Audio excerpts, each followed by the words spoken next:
میرے حضور نے ارشاد فرمایا جب کوئی شخص فوت ہو جاتا ہے تو اس کا جو سلسلہ اعمال ہے منقطع ہو جاتا ہے، عمل کے کھاتے کلوز ہو جاتے ہیں، لیکن فرمایا 3 سلسلے ایسے ہیں جو ختم نہیں ہوتے، 3 کھاتے ایسے ہیں جو جاری رہتے ہیں۔ اللہ اکبر۔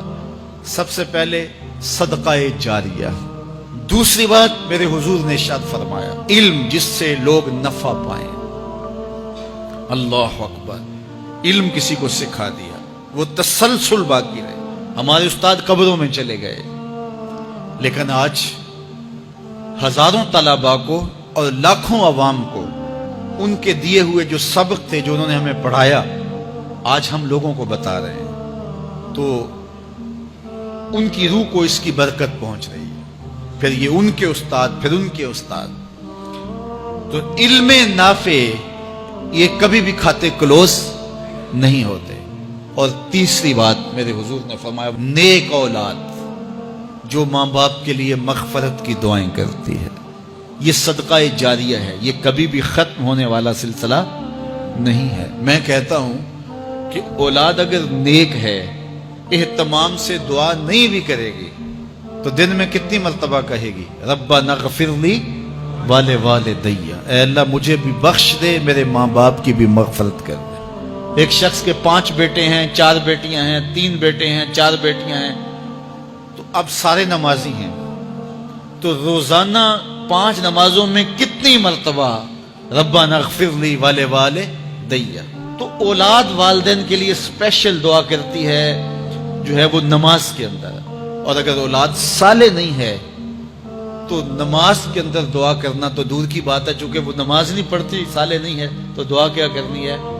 ایسی اولادوں کو بھی میں جانتا ہوں جنہوں نے اپنی سکی ماں کا جنازہ نہیں پڑھا، سکے باپ کا جنازہ نہیں پڑھا۔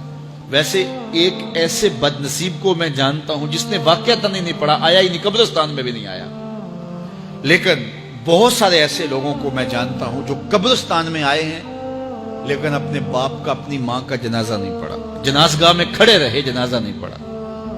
آپ سوچتے ہوں گے کوئی ایسا بد نصیب بھی ہو سکتا ہے؟ میں کہتا ہوں ایسے بد نصیب لوگوں کو آپ بھی جانتے ہیں۔ یہ کون بد نصیب ہیں؟ جنہیں جنازہ آتا نہیں، ساری زندگی لوگوں کے جنازوں میں رسمن کھڑے ہو کے آ جاتے ہیں، جنازہ آتا ہو تو کچھ پڑھے، جاتے ہیں ہر جنازے میں ہیں لیکن نماز جنازہ ہی نہیں آتی، تو کھڑے ہو کے لوگوں کو دیکھ کر کے سلام پھیر دیا، لوگوں کو دیکھ کر کے ہاتھ چھوڑ دیے، اور جو ہے وہ جنازہ پڑھنے گئے تھے۔